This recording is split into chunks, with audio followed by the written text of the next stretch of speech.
Thank you all for joining us in the first of our monthly series, Passions in Practice. I'm very excited to welcome our alumni presenter today, Erin Cashin, class of 2009. Erin is currently the clinical coordinator of the behavioral response team at Boston Children's Hospital. She was awarded Boston Children's Hospital's Excellence in Nursing Award in 2022.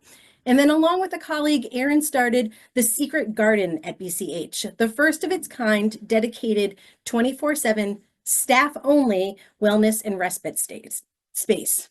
Caring for the caregiver is front of mind for Erin. In addition to being a registered nurse, Erin is also a Reiki master and a certified clinical aromatherapy practitioner. Erin's going to do her presentation with some mindfulness exercises, and then following that, there'll be an opportunity for any questions that you may have. But with that, we'll get started and welcome Erin. Thank you, Samantha, and thank you everyone for joining today and being interested in learning about mindfulness and holistic medicine. I'm going to start by just sharing my screen. Just give me one moment. Okay. Oh, 1 second. Okay. I hope you can all see that. So just to start, thank you again for having me and joining today.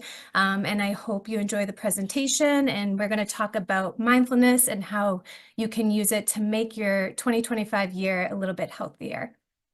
So just to start, I like to just start with knowing who I am and about me. So I'm Erin Cashin. I grew up in Saugus, Mass. I always say if you don't know where Saugus is, you know where the Kowloon is. That is Saugus. Our family has been there for over multiple generations, and we were considered townies of Saugus. So when I went to high school, I actually went to Austin Prep first before transferring to Governor's Academy. This is me and Net playing soccer at Governors. I graduated in 2009, which I was the last, I think, Governor Dummer class to graduate before it changed to Governor's Academy. So soccer really was a great opportunity for me to transfer to Governors and really had a huge impact in my life. Soccer also led me to pursue soccer in college at Syracuse University, where I got a full scholarship to play soccer. I did transfer halfway through to the University of Hartford, where I completed my soccer career and graduated with my health science pre-med degree. I did have the opportunity to keep pursuing soccer. At that time, there was a WPSL team, and I was getting kind of convinced to stay for a 5th year and maybe go play soccer after. However, there was a new program called an accelerated nursing program in Boston, and MGH had one of the first. So I applied and I kind of left it up to the universe. If I got in, I was going to go and leave soccer behind. And at that point, I had accomplished a lot in my soccer career, and I think I was ready for a change. So it led me to MGH Institute of Health Professions, where I graduated with my BSN. I first worked at McLean's. I became a psych nurse, always been a psych nurse, but my majority of my career has been at Boston Children's Hospital. And since then, I've also had a private practice. It was formerly called With Ease, but it will be rebranded as Rooted, and I will have an actual space coming this February, actually, so soon, a couple weeks, in Topsfield, Mass. So why does mental health matter to me? This is on the left. This is just a picture of me and my colleague and really good friend, Jen Schlebusch. She's my partner in crime at Boston Children's, and we also work on our side private practice together. Jen and I have always been in mental health. Jen has over 15 plus years, and I am about to reach my 10th year. We really saw, working at Boston Children's, we worked on the crisis team, and we were going throughout the whole medical field, the whole medical hospital, all the floors, and really responding to crisis. We're using coping skills such as frozen washcloths, which we'll talk about, all different types of modalities to help decrease stress, prevent restraints, and prevent medication. It actually led Jen and I to obtain a Reiki certifications and become a Reiki master. And I also got to attend a course where I got certified in clinical aromatherapy, which was needed to be able to provide aromatherapy in the medical setting. I had so much passion for this, and so did Jen. We both went back for our masters. Jen's finishing hers up now, and I recently, well, I guess now it's been a year, I graduated from Drexel University with my master's in complementary and integrative health. So Jen and I, we really were interested in this. We saw that it was working for our patients, and not only for our patients, but we were using it ourselves, all these modalities. And we really were curious of, why isn't everybody using this? We looked up at Boston Children's of all the opportunities that were around for mental health, and there was a gym across the street. However, of course, all the classes were during our shift time, so we weren't able to go to the yoga classes or such. There was a lot of web-based or, app-based modalities, applications that we could use. However, during that time, COVID was starting, everything was on Zoom. We were not really interested in that. We really were looking for that sense of belonging, that community. So today I'm really going to talk about my journey and how kind of a creative solution really led to me pursuing my passion as a career. So like I mentioned, Jen and I were very dedicated, and we wanted to change the culture at Boston Children's. So we really focused on how could we do that. So we've been doing it for over, I want to say 6-7 years now. We've been doing research on staff well-being and stress reduction. We obtained a space and we made it very calming. We have all different types of self-led modalities that staff can use, but we also offered practitioner-led offerings by Jen and I. We do sound healing, Reiki sessions, all different types of meditation, breath work, and it's now called The Secret Garden. We were recently published in the American Nurse Journal, which was really exciting for us. And this opportunity really led us to spread this awareness, not just regionally, but nationally and internationally. Down in the left corner, this is Jen and I in Italy presenting at the World Congress for Integrative Medicine and Health. And I love these pictures because this is when we first started our research about 6-7 years ago. And then this was about a year ago. So it's fun to see the growth. Over the time, I always love sharing my passion. I love talking about holistic medicine, if anybody is ever interested. This has really led me to a lot of outside opportunities, which I'm really grateful for. I've been a keynote speaker at a variety of different businesses, schools. I spoke at GE. I spoke at Leslie College to some students. And I also have spoken at high school levels, so for athletes at Swampscott High. I also have had multiple requests for one-on-one Reiki sessions outside of work. And so that's kind of how it led me to obtaining a private practice with my colleague Jen. And it's exciting because we're obtaining a permanent space finally in this February in Topsfield. So why is mental health my passion? I kind of talked about how I got there, but why has this always been something I wanted to do? I realized that a lot of the times in my life, I have been very successful. However, I think a lot of people didn't realize that I had to overcome a lot of personal challenges to get there. And I realized that a lot of the techniques that I was using to make my success, that why wasn't other people using these techniques? So I really wanted to motivate others to try it and to help others.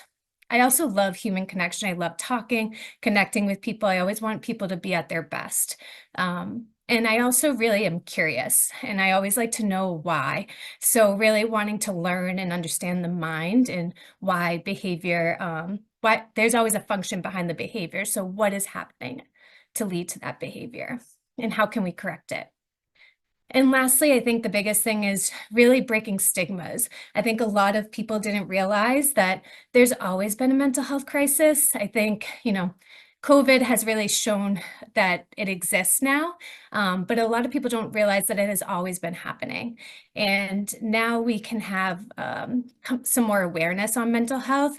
And I want to continue to break that stigma and really help people realize that it happens to anybody. It doesn't matter who you are, mental health can exist, and it ebbs and flows. I love these two pictures because I think it really talks about my turning point of realizing how mindfulness truly works. On the left, this is a picture of me at Syracuse. And then on the right, this is a picture of me at University of Hartford in Connecticut, both playing soccer. On the left, I really like looking at this picture because you can tell my posture is kind of slouching. I'm not as confident. You can tell I'm not fully smiling. I'm probably at my heaviest. I know they were packing on the protein shakes at Syracuse to gain some weight on me, but again, that picture really shows that I was kind of struggling at that time. And then as you can see on the right side, this picture, just by my posture, I'm so confident. I'm smiling very wide and big. You can't really tell in the picture, but I have like red in my hair. I have a feather in my hair. I'm really coming to find my own. I'm really confident in myself and who I am. And I love these pictures because I think what people don't recognize is that at Syracuse, I had a really hard time. Before Syracuse, I was an All-American soccer player in high school. I won several awards. So going to Syracuse and not having a successful career right away was really challenging. I had to redshirt. I only played 3 games my sophomore year. I did make the Big East all-academic team, but I give a lot of credit to Govs for probably having that to happen. On the right, you can see when I do look so happy and in my element, I obtained a lot of success. I was a college All-American. I was the Mac Herman Trophy preseason watch list. I was ranked #1 in the country for save percentage and 3rd in the nation for goals against average. And I actually became the America East Goalkeeper of the Year, which was only the 2nd in program history. And a lot of people didn't realize that I did have this struggle. And how I got through this is by mindfulness techniques. When I was at Syracuse, I worked with a girl that played on the national and the Olympic team. And she gave me this book, The Alchemist, because she really believed in me. And she told me to read it. So I would read it and I read the whole thing. I highlighted passages and I even took it on to me with when I went to University of Hartford, and I would read these passages before games. I'd share them with my teammates. And it was just really empowering and really helped me have a positive mindset. I also listened to motivational music. When I was struggling at Syracuse, I always would listen to it's funny, but the Miley Cyrus Climb song. It's really inspiring. It helps you get through things. And I think it just kept me going. And I always had a supportive family. My parents would come to Syracuse all the time, even when I wasn't playing, which was really inspiring to me and made me keep wanting to succeed in soccer and not to give up. We always laugh, me and my friend Sheila Begley, we watched The Secret when I first transferred to University of Hartford. And if you don't know what The Secret is, it's a book. There's also a movie. And we watched the movie in class, and they talk about this vision board and how if you create a vision board, it increases your chance of your manifestation. So Sheila and I obviously went back that night in our dorm room, and we created a whole vision board of our soccer team winning and being, the best in the country, which was kind of funny because the year before I transferred, they weren't one of the top teams. They're, I think, probably towards the end of their rankings in their conference. So people were kind of confused by us, but we made it. We put it in our locker room, and we always told everybody, all of our teammates, you had to touch it when you entered the locker room and when you exited the locker room. And it was that point to kind of remind them why we were all here and what our goal was. We always say that the vision board made us that successful that year. We had the best season they've ever had at University of Hartford. And we had so much success and recognition. So we always say the vision board helped us get there. I also really had a routine. I had a lot of mantras that we'll talk about what mantras are, but I had a lot of mantra stickers all over my room or in the locker room just to continue to motivate me and have a positive mindset. So college was a really big turning point of when I realized these techniques were really working and that they could work for anybody. Looking back now, after my growth in my career, I realized that this skill set really existed all along. I journaled as a child. I used to always make vision boards, which I didn't even realize I was making vision boards. Me and my best friend Jenny, her wall would look exactly like this. This picture, we would make all these pictures and of all we wanted and what we wanted to manifest, and we would put it all up on her big wall. So it's kind of funny to look back now and see that we were actually creating vision boards since we were young. I did have faith. I was believed in Catholicism. You don't have to believe in a religion. Everybody can have their own faith, and I believe that it just is important to have something to believe in, and that can help you be positive and help you stay track on your goals. Again, a lot of positive reframing in my house and having a positive mindset and looking at things half full instead of the cup half empty. And looking back to, I didn't realize at the time, but soccer was a huge coping skill for me. I was so in the moment. When I played soccer, I didn't think about anything else. I was just in the moment and I was present. And it's kind of fun to look at that my passion always existed and how it evolved over the years really is fun to see the differences and see what I made of my passion and how I made it a career. I really think that helped when I got into mental health nursing and learning about all different types of coping skills and techniques. And I think I really needed that when my soccer career ended because soccer was always my coping skill. So I had to find something else, especially working in mental health and working with crisis situations every day. I had to find something that was going to help me reset and recharge. And so now that you know a little bit about me, before I get into what mindfulness is and talk about all different types of modalities that you could utilize this year, I just love to do little check-ins. And I think this is a great point before we go in to that, to have you just write down one word to describe how you are feeling at this moment. And you can just write it down and put it to the side. If you don't have a pencil paper, you can just kind of say it in your mind and kind of just keep it in the back burner for now. So I'll give you a moment just to do that.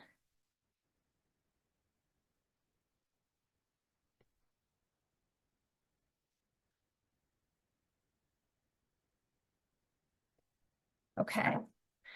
So what is mindfulness? It's always a big question. I kind of laugh because there's always these buzzwords: resilience, well-being, self-care, mindfulness. Everybody always tells us, let's be mindful, be mindful. They want us to go from this, circular, crazy, busy motion to, being stable, calm. Well, how do you do that? And what actually is mindfulness? And so I always love to go to Google and just, see what people think out there in the world and what Google's going to bring to us when you write in mindfulness.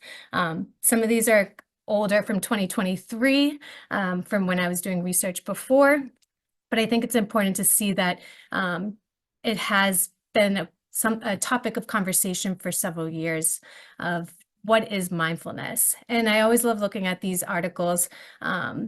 New York Times says that there's benefits of morning meditation. Forbes is saying that, if you engage in mindfulness, you can have better sleep. Brown University talks about practicing mindfulness can really help you lead to heart-healthy eating choices.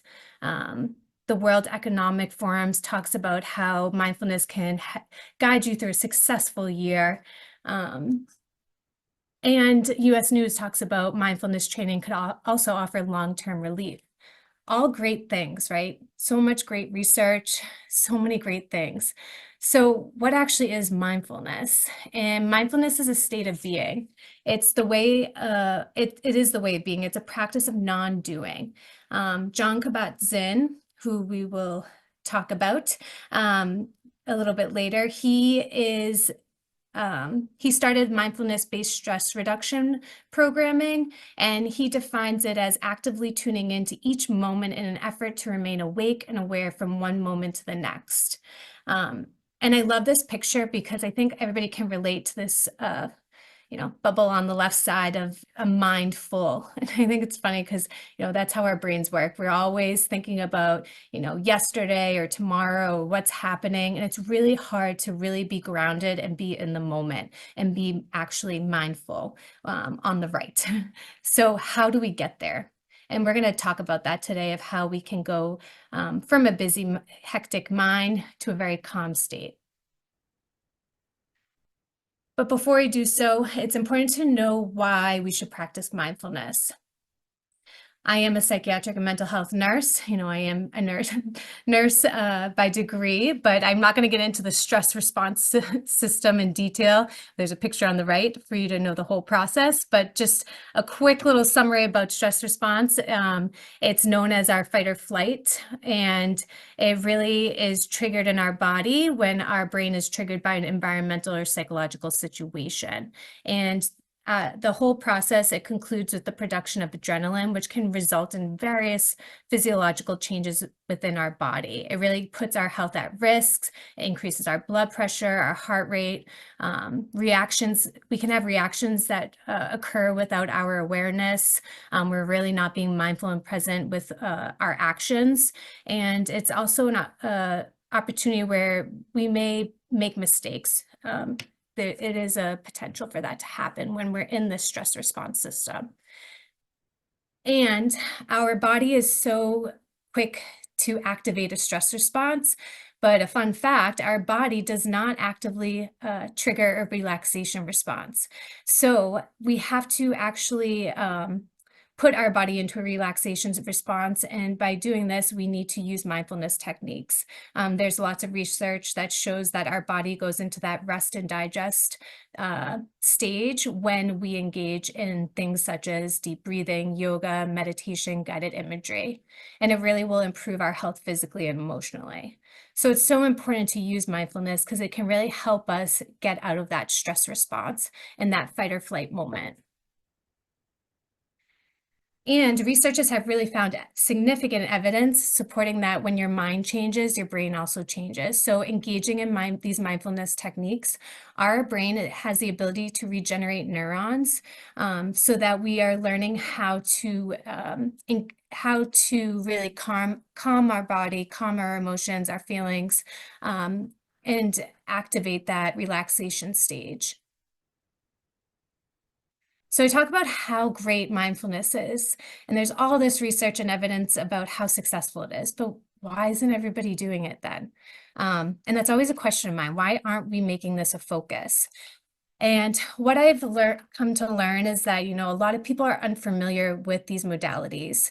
A lot of people may have preconceived perceptions, so they may have their biases. They may look at it as, sometimes it's called hippy dippy, or, it's kind of weird or out there, and they're not ready to engage in it or be open to it.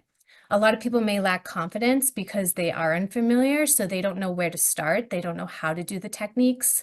A lot of people say they don't have time, or they don't find the right techniques, so they give up quickly. And we see this a lot in mental health. A lot of people don't get an immediate success outcome, and they give up instead of continuing to try and practice and find one that works for them.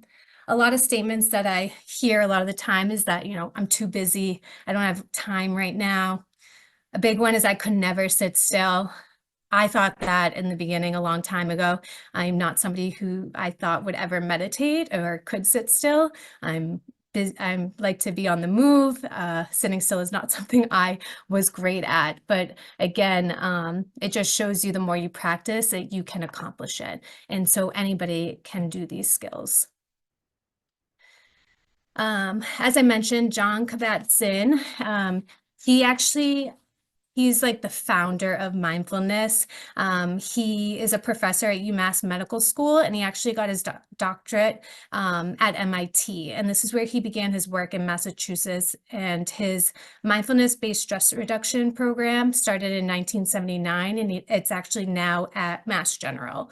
And it's throughout the nation as well, and I think over 700 different types of hospitals.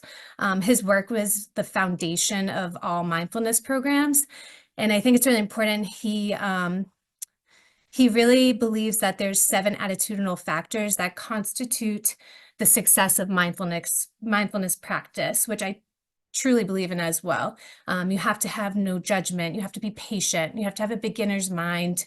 You have to have trust and be non-striving, be acceptant, having acceptance and letting go. Those are all factors, 7 factors that, aren't easy. You need to practice. And I think it's important to remember that this is a practice. And in order to have success and have a good outcome, you have to continue to do this daily, and make sure that you're continuing to engage in this and learn and commit to it. So just for some tips for success is really, you want to make sure you're finding the right technique for you. You want to make sure you have options. I love yoga, but again, I can't always go to a 45-minute class. It's not something that's feasible, and sometimes it's costly, right? So I like to make sure that I have other options, especially things that I can do in the moment, that I don't need a lot of supplies, that doesn't cost anything. So such as like breath work or meditation. Creating a schedule is excellent. I love creating schedules. It holds you accountable. If you write it in and it's scheduled into your day, you have to attend it, right? There's no excuses. There's no, I can't get to it, I'm too busy. You've set that time aside for you to do so. And a lot of modalities don't have to take up to 45 minutes. You can do a modality in a moment or in a few minutes. You can find ones that are shorter than those longer modalities.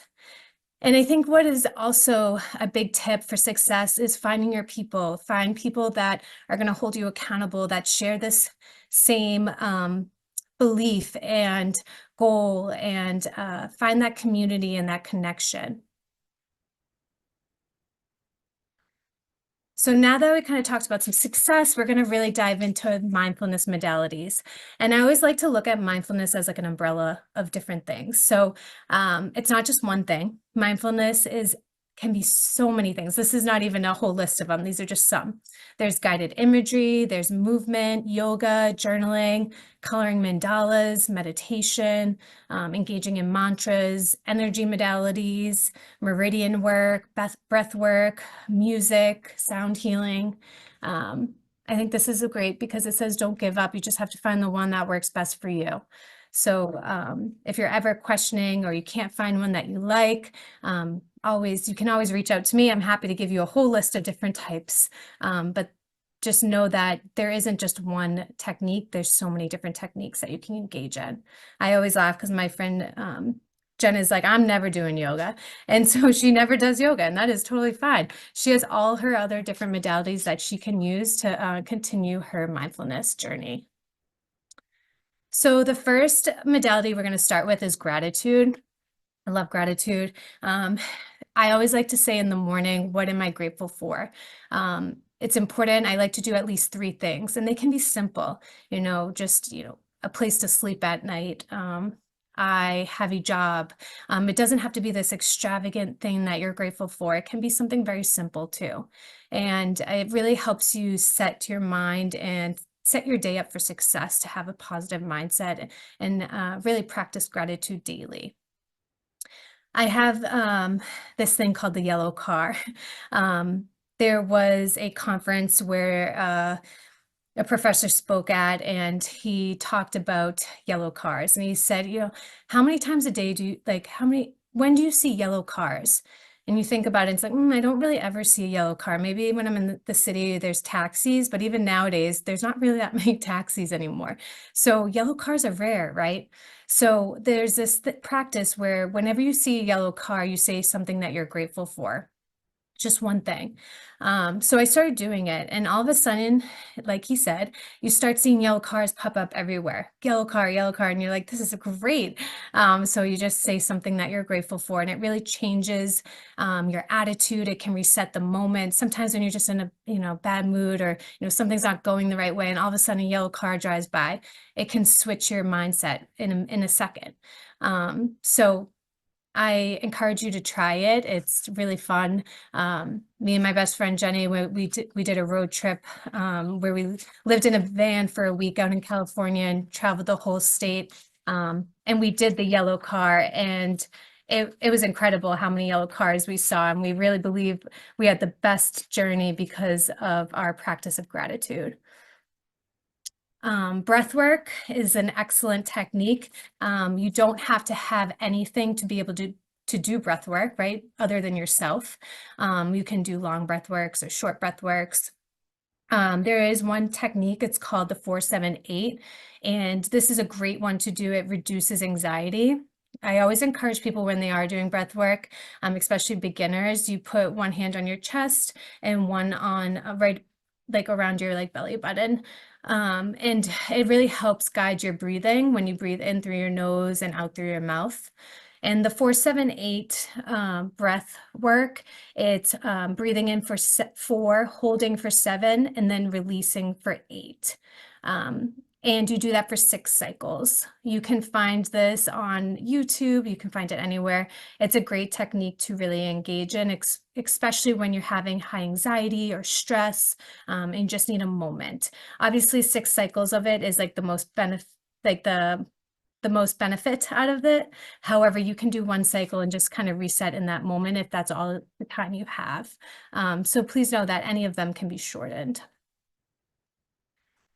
Box breathing is another technique. It's actually was created by Mark Devine. He's a Navy SEAL.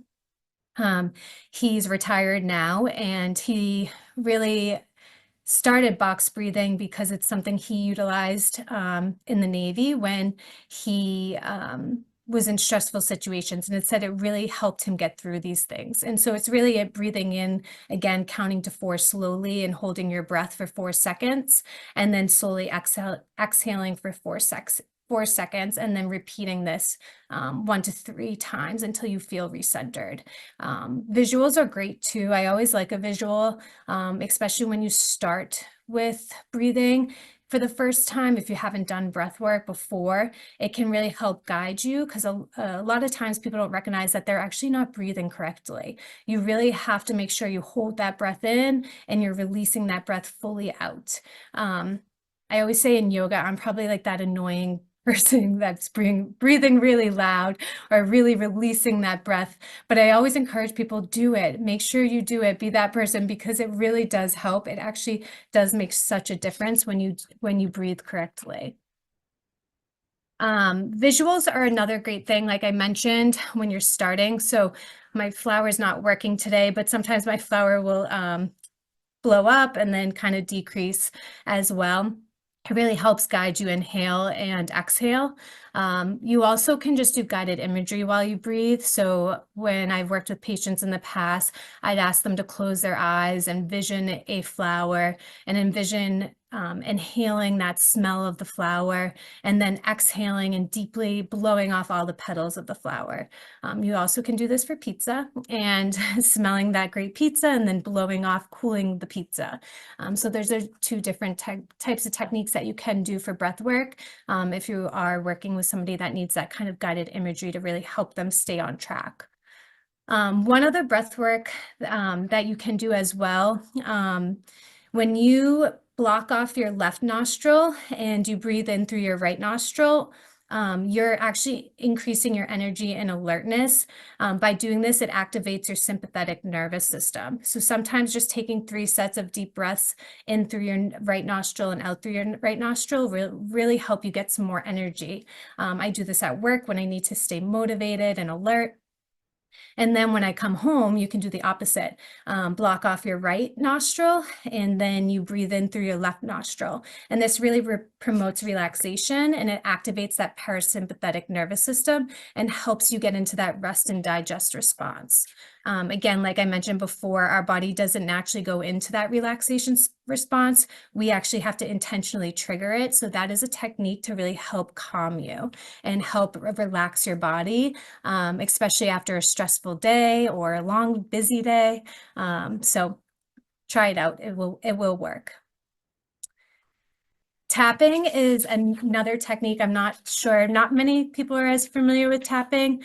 It's called emotional freedom technique. Tapping really works with meridian points, which are passageways through your body where energy flows. Tapping can really help you take your body out of that, again, that fight or flight response and really set you into that relaxation response. We do a lot of tapping with people that have anxiety, stress, PTSD, depression, and a lot of times those circular thoughts. A lot of patients that we've experienced have had like eating disorders or maybe patients with ADHD or hyperactivity. It's a great way to kind of slow them down and reset. And when you tap, it's a statement is repeated that acknowledges like discomfort and offers assuring self-acceptance. So tapping kind of takes a little bit, but I just put this slide up just to kind of give you an example of what it is. You have a setup statement, and there's all different types of meridian points where you hit with 2 fingers, as you can see from this picture before. This lady is showing you, she's kind of tapping.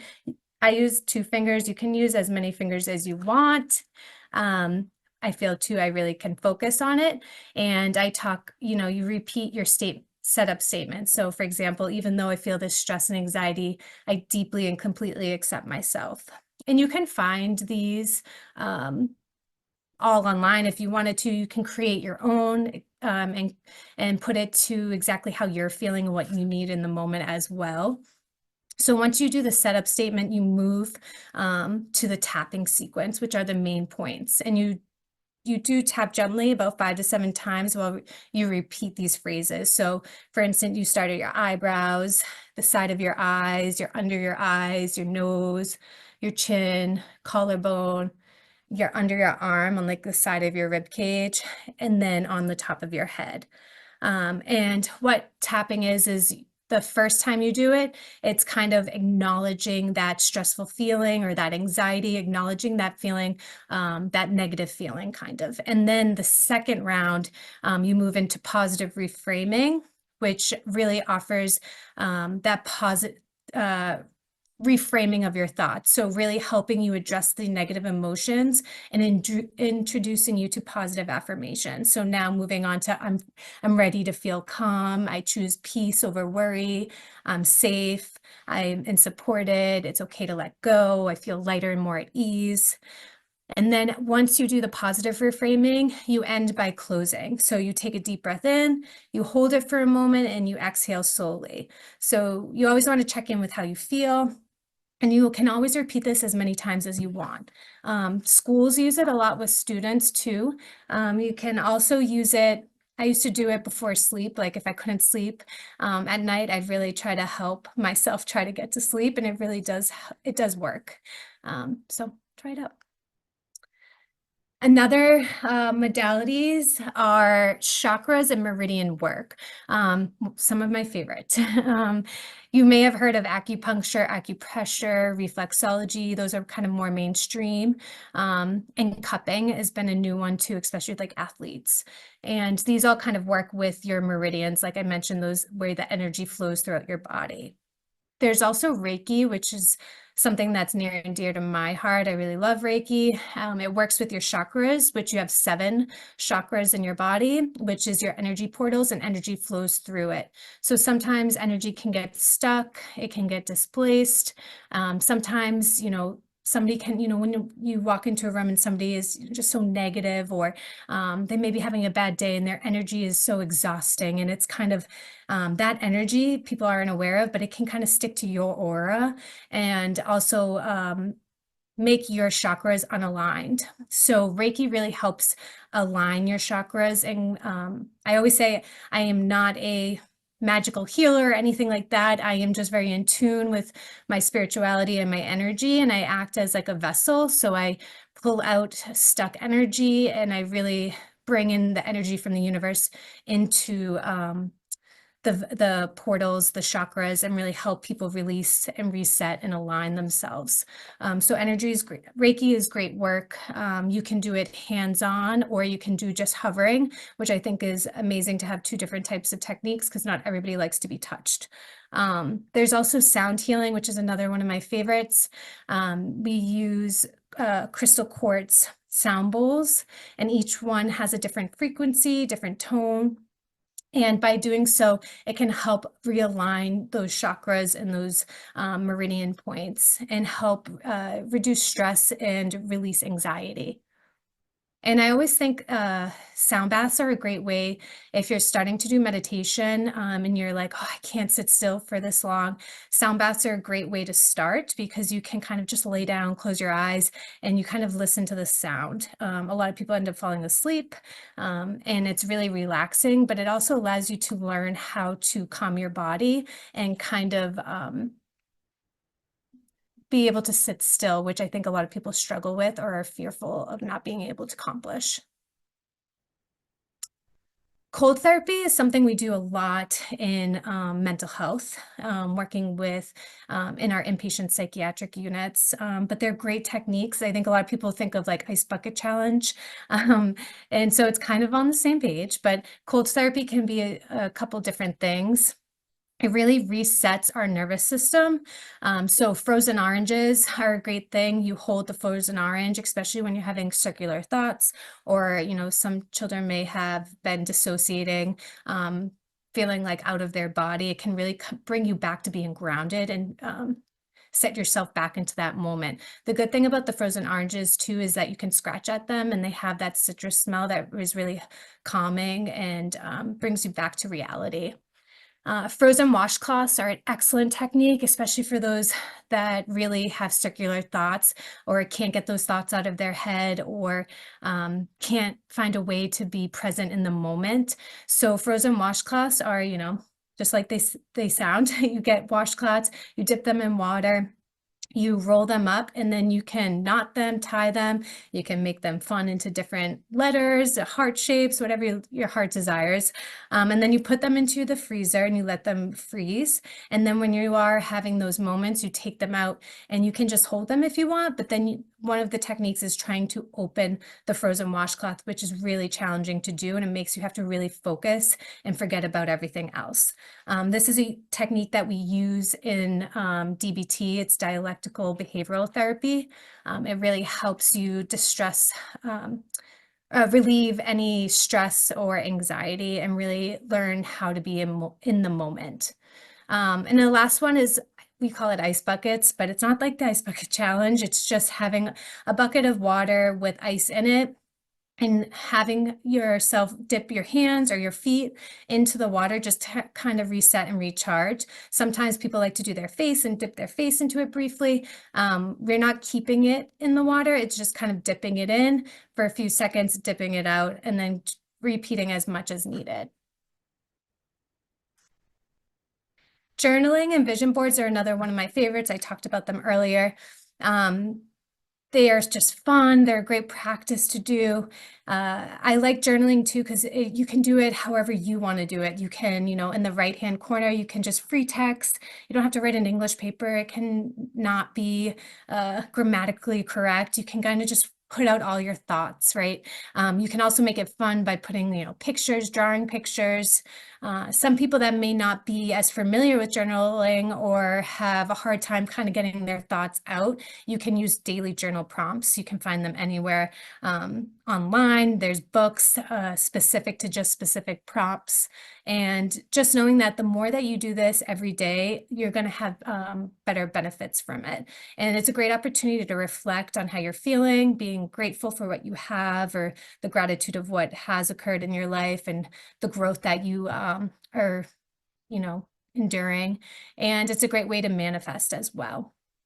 And it's fun. I like to have journals and then look back later and read them and see how I did grow from those situations. And we always think we're in a really challenging, stressful time, but then we look back and we're like, oh, that was nothing, right? And so it really allows us to be in the moment and realize, we may be going through something tough and challenging right now, but we've gone through so many other tough and challenging things in the past that we can get through this too, and it can be motivating.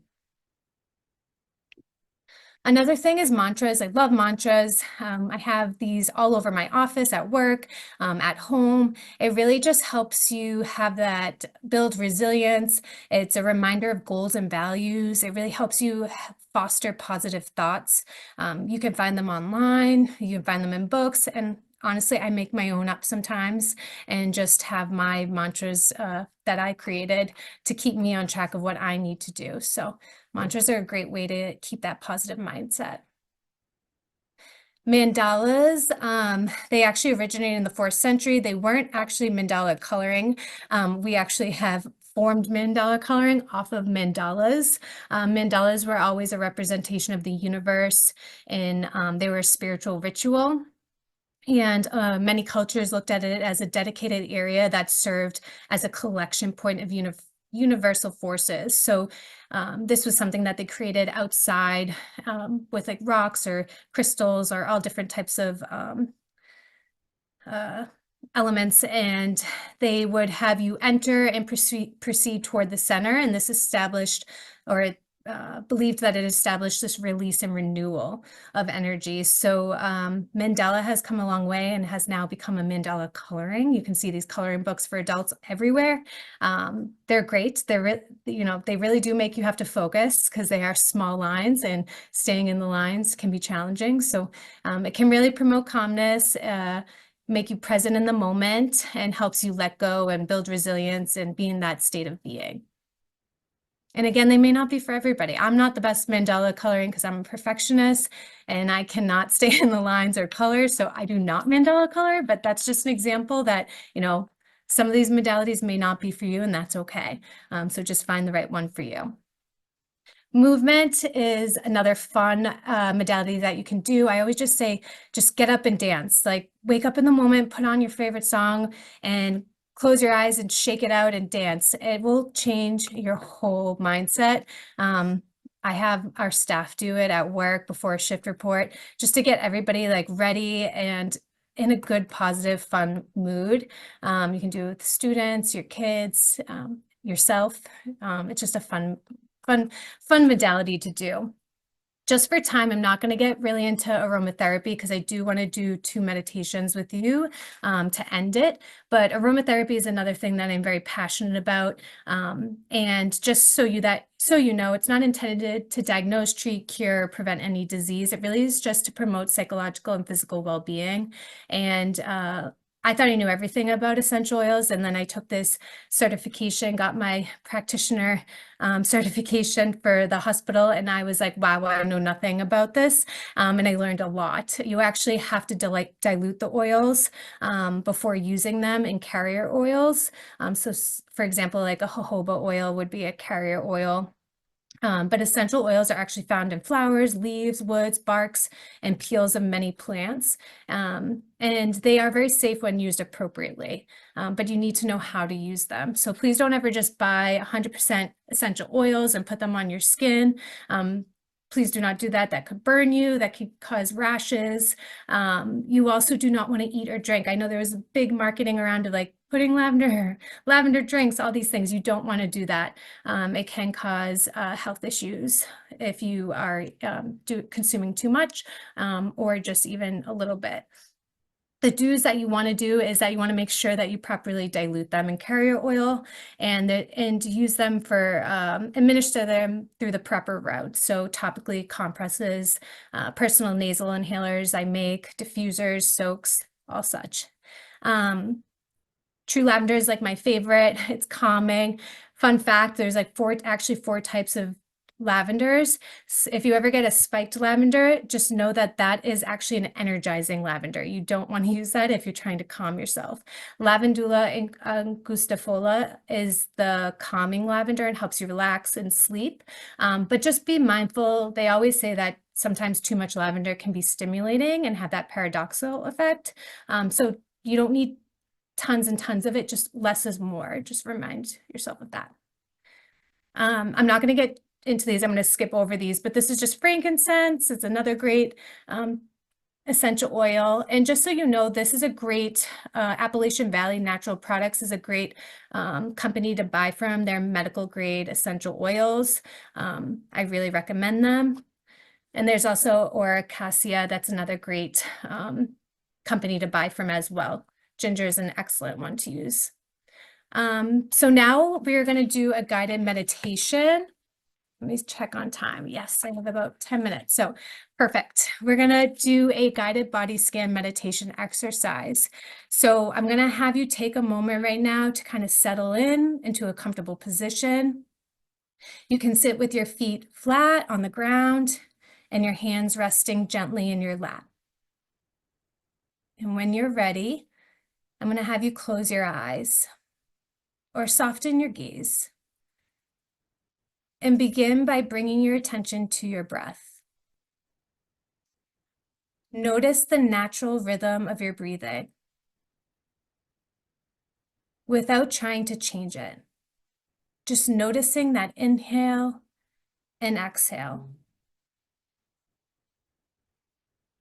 Now let's gently bring awareness to different parts of the body, one at a time. You're going to start at the top of your head. Do you notice any sensations there? Perhaps a feeling of warmth, coolness, or even stillness? No need to judge, just observe what you're feeling.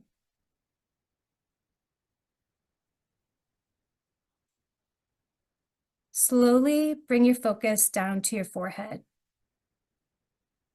relaxing the muscles, letting go of any tension.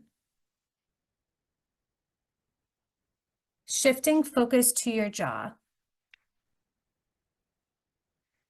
Are you clenching your teeth?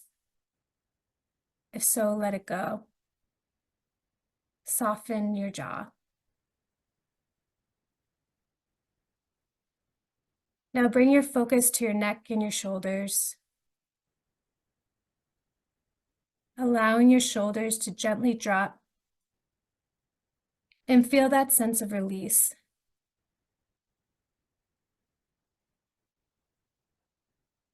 Move your awareness to your arms, down through your elbows, your wrists, and into your hands. Notice any tingling, warmth, or coolness in your palms and fingers. Next, focus on your chest. Feel it rise and fall with each breath. Is there tightness?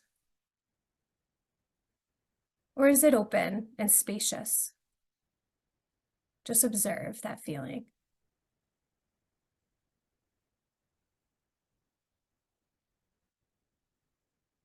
Shifting your focus to your lower body,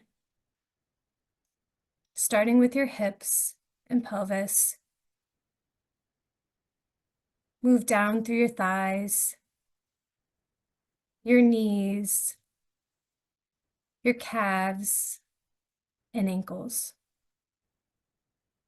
Notice any sensations again without judgment.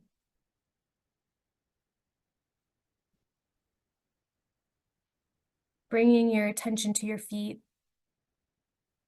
Feel them grounded, connected to the floor or surface beneath you.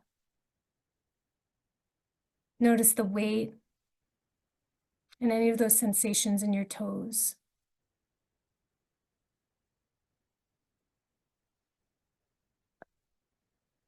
Take one more deep breath in, feeling your entire body as a whole, connected and present. As you exhale, imagine releasing any remaining tension from your body.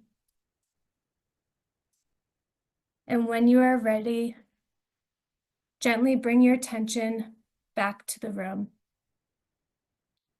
You can wiggle your fingers and your toes. And when it feels right, you can open your eyes. Maybe taking a big stretch above your head or giving yourself a big hug. And just thanking yourself for taking the moment for yourself.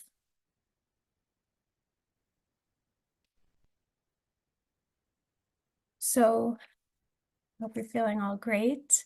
That is just an example of a guided body meditation.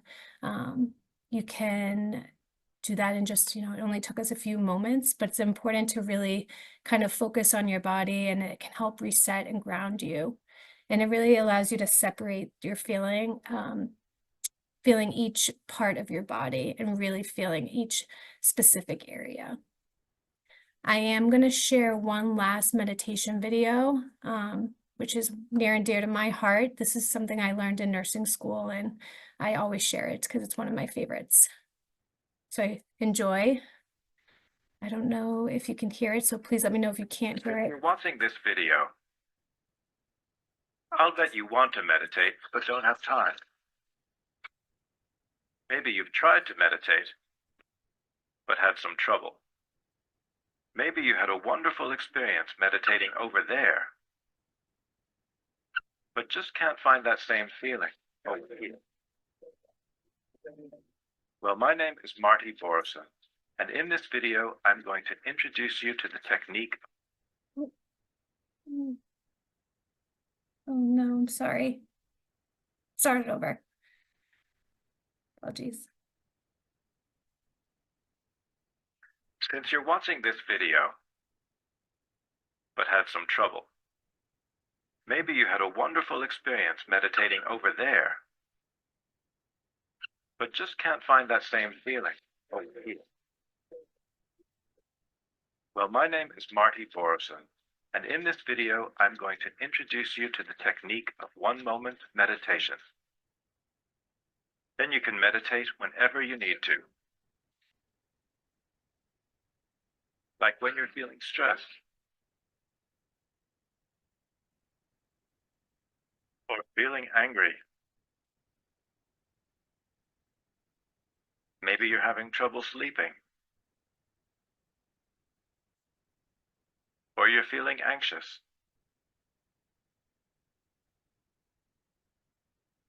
or you just need a new idea. Although one-moment meditation is ultimately about meditating in a moment, we're going to start with a minute. We start with a minute because a moment goes by so quickly that it's very hard to notice. But a minute is like a moment with handles on it. You know where it begins and where it ends, so it's easier to grasp. If you're ready, we'll do the basic minute now. You might want to shut the door, or at least tell people you're not available for the next minute. You don't have to tie yourself in knots for this. Just sit with your legs planted firmly on the floor. Try to sit up straight, but don't be rigid. It's as if your head were being lifted up away from the weight of the world. Think of it as cosmic traction. Now put your hands in any position that's balanced, symmetrical, and still. Like this, or like this. During the minute, simply focus on your breathing, moment by moment. Of course, even in the space of a minute, you will get distracted. That's perfectly normal. It doesn't mean you're doing it wrong. But as soon as you notice that you're distracted, just think, and bring your mind back to your breathing. I'll ring a bell so you know when to start and when to finish. Ready? Then close your eyes. Oh, one more thing. It's okay to smile. And go.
As you open your eyes, notice how you feel right now. Maybe a little bit refreshed, a little bit more awake, a little bit more open-minded. Not bad for a minute. And the more you do it, the better it gets.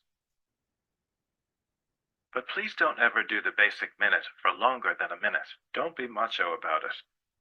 Because the point of the basic minute is to show you that you can make a meaningful change in your state of mind quickly. So if you do it for longer, you're cheating. With 1 moment meditation, you can also learn how to do the portable minute, which is very useful when you're standing in line, on a train, or stuck in a boring meeting. You can also learn the bonus minute, the surprise minute, and the emergency minute.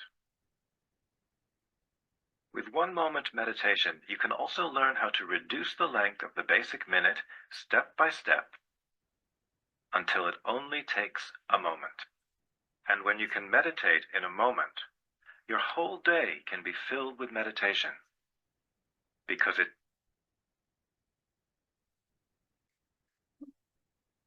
I hope you enjoyed the video, and just some last slides just to make sure you check in, look at that word you wrote down or put in the back of your mind. Has it changed? Stay the same?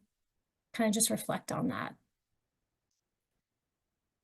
So thank you again today for joining. I always encourage people to join this movement, start today.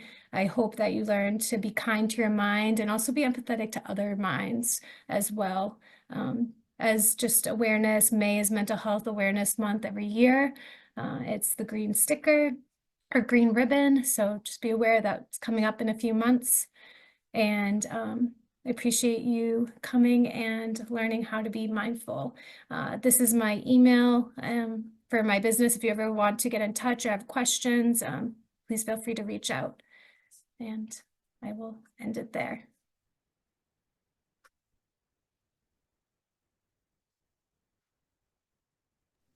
Erin, thank you so, so much for this. It was amazing. Learned so much, and it was evident right from the beginning that this truly is your passion.